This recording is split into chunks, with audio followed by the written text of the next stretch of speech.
Like a lot of kids growing up, I absolutely loved comic books. I'd spend hours flicking through copies of the Beano and the Dandy, and being Scottish, Ur Wally and the Bruins were practically essential reading in our house. I was also an avid reader of Sonic the Comic, and still have a lot of the original copies I got when I was younger. There was just something about the bold artwork, the larger-than-life characters, and that sense that anything could happen from one panel to the next that really drew me into comic books as a kid. But what if the stories in our comics could come to life? What if the characters could leap right off the page and into our world? Well, those who grew up during the 90s will remember one particular comic that did just exactly that. That comic was, of course, 90s children's TV comedy show Zap. The show was wild and wacky, with exaggerated characters and slapstick chaos bursting out of every panel. I'm sure many of us remember the unforgettable characters like Daisy, the Handyman, Minnie the Mini Magician, and the wonderfully chaotic Cuthbert Lily, alongside many more who delivered pure, energetic mayhem after school.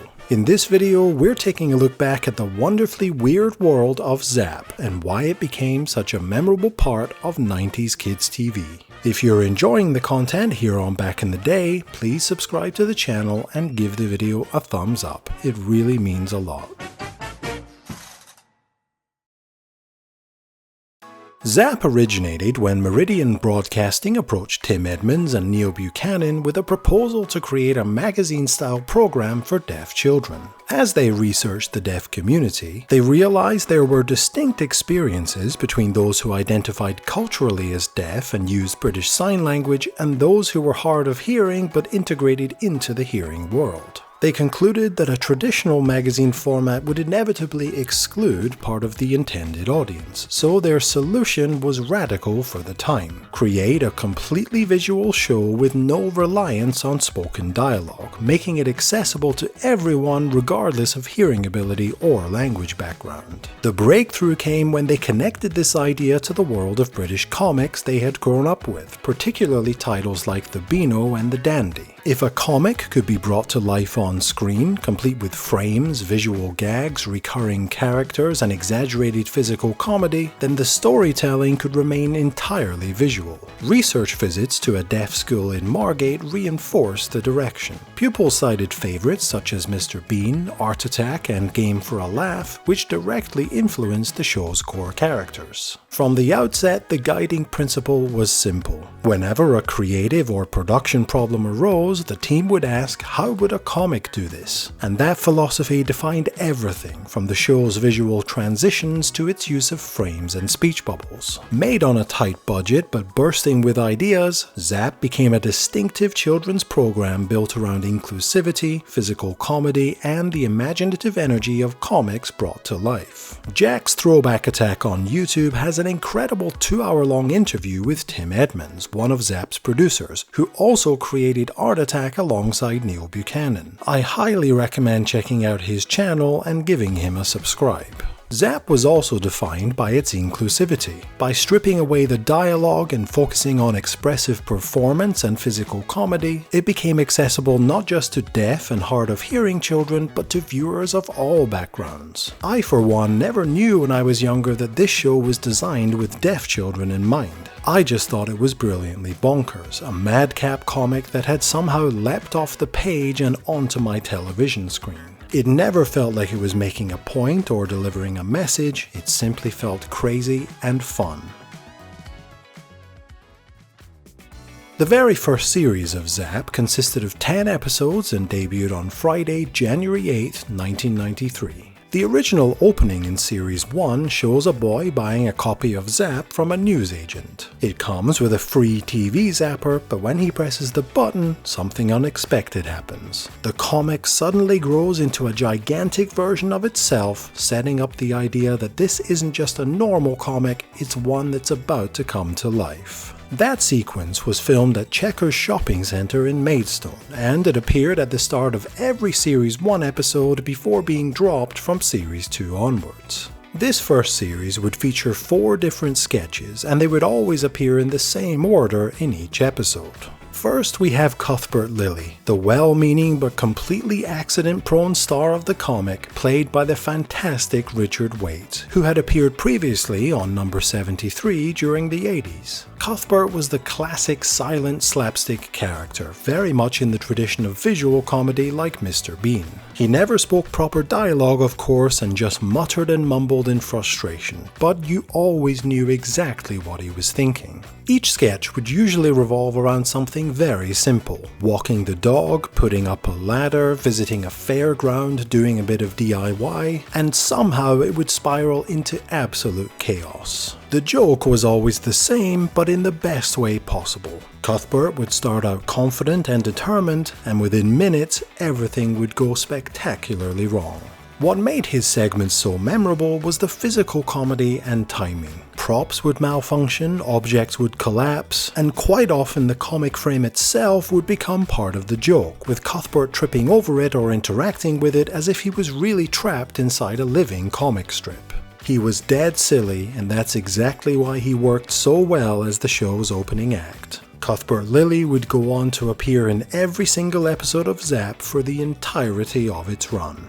Next up, the Handymen, and like Cuthbert, this segment appeared in every single episode of Zap throughout its entire run. The Handyman segments were completely different in tone. Instead of chaos and slapstick, these sketches focused on clever little crafts, tips, or tricks performed entirely by a pair of floating hands. There were no faces and no dialogue, just hands in their own miniature theatre complete with curtains and a live audience. It had a kind of old-fashioned music hall feel, with jaunty Victorian-style music playing as the hands demonstrated a trick, craft, or simple illusion that viewers could try at home. What made the Handyman so distinctive was how purely visual it was. Every step was shown clearly and deliberately, making it accessible to everyone watching. A piece of paper might turn into a flapping bird, a simple prop might become part of a visual gag, and it was all done through precise, expressive hand movements. The sketches also provided something practical you could take away from the episode. While Cuthbert made you laugh, the Handyman gave you something to try yourself. That balance between comedy and creativity became a key part of the show's DNA, and it's why the Handyman remained a constant presence from Series 1 right through to the very end. Next up was my favourite when I was young, as I was a huge Art Attack fan, Smart Artie, played by the incomparable Neil Buchanan. Smart Artie appeared in every episode from Series 1 right through to the end of Series 7. Smart Artie was the resident artist of the comic, the character who could literally draw anything into existence. In the first series, these sketches were a little closer in style to what you'd see in Neil's big Art Attacks, but from Series 2 onwards, he moved into that iconic all-white world. The set was completely white, floor, walls, and ceiling, which created the illusion that whatever he drew in mid-air could suddenly become real. He might draw a door and then step through it. He could sketch a bow and arrow, swap it for a real one, and fire it. He could draw a hole in the floor, color it in, and then fall straight through it. It perfectly captured the idea that inside a comic, the artist controls reality. If it's drawn, it exists. His segments had a slightly calmer, more inventive energy compared to Cuthbert's chaos. There was still humor, of course, things didn't always go to plan, but there was also a sense of creativity and imagination at the heart of it. Smart Artie embodied the show's core concept, that in this comic strip universe, absolutely anything could happen. After Series 7, Smart Artie was replaced as the show evolved in later years, but for many viewers he remains one of the show's defining characters.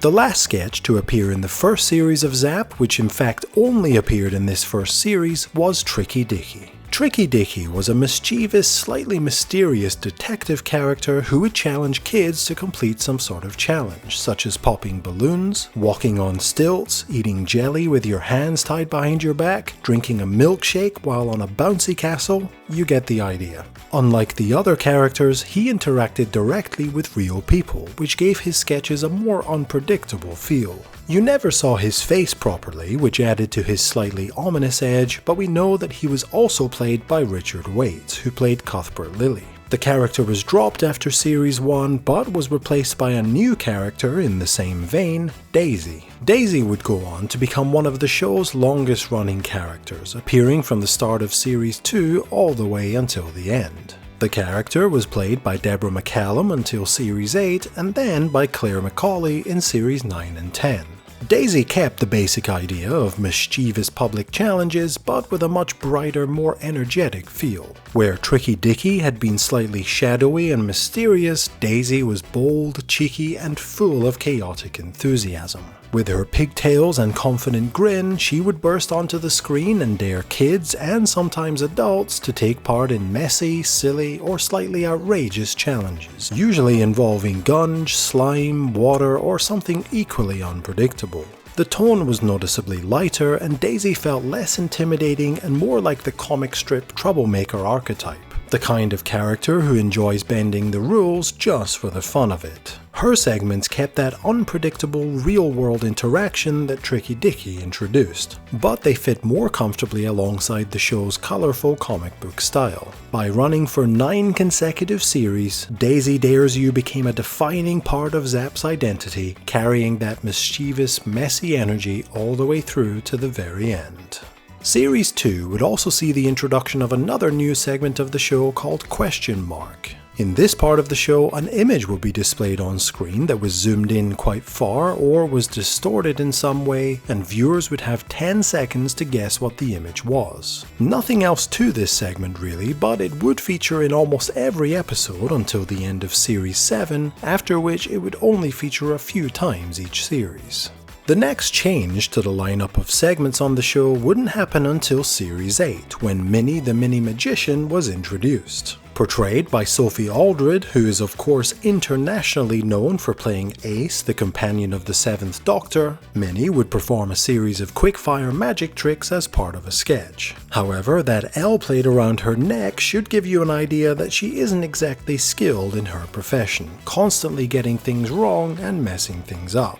The rest of the show's segments were puzzles or quizzes that were added from Series 8 onwards. First we have Eyes, which is very similar to Question Mark, except viewers had 10 seconds to guess which picture of an animal was hidden in the image. Then we had Dot Dot, which is exactly the same thing, except the image would be revealed as a Join the Dots puzzle. There was Spot the Difference, I think you all know what that is, and Magnifying Glass, where viewers would have to guess the word from a series of clues. Finally, in Series 10 only, each episode would end with a little mini puzzle as the closing credits rolled. And there we have it. That is every segment that ever appeared on Zap. Honestly, in my childhood memory, it felt like there were loads more. Maybe that's just what happens when you're young. Everything feels bigger, louder, more exciting, and a lot more chaotic than it probably was. Or maybe that's just the magic of Zap itself. It packed so much color and energy into each episode that it felt like 100 different comics unfolding at once. The show would run for an impressive 10 series from 1993 until 2001, and alongside the 10 regular series there were also some special episodes interspersed between series 4, 5 and 6 that combined some previously aired sketches with some brand new ones. The Christmas and seasonal specials in particular were a lot of fun, and we got to see all the different characters in the same sketch together.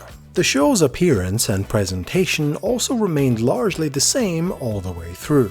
The only big change to the show's appearance was in Series 10, when the large physical comic book was replaced by computer-generated graphics, which didn't feel anywhere near as special. Looking back now, it's hard not to appreciate just how inventive Zap really was. This was a show that was all about pure visual storytelling, owing to its initial design as a show made for the deaf. It was bold, physical, colorful, and completely unapologetic in its silliness, and there genuinely wasn't anything else like it on TV in the 90s, and arguably there still hasn't been since. It managed to feel chaotic and tightly constructed at the same time, and each comic panel delivered its own brand of madness. What made it even more impressive was how naturally inclusive it was. Many of us, including myself, watched it simply because it was funny and different, never realizing the deeper purpose behind its design. I think that's a testament to how well the concept worked. It was completely bonkers, and because of that, it connected with an entire generation of kids who still remember its characters and music decades later. It's a shame the series eventually came to an end, but 10 series over 8 years is an incredible run for any children's program. Rather than fading away quietly, Zap left behind a colorful legacy. Proof that creativity and a willingness to do something completely different can make a show truly unforgettable.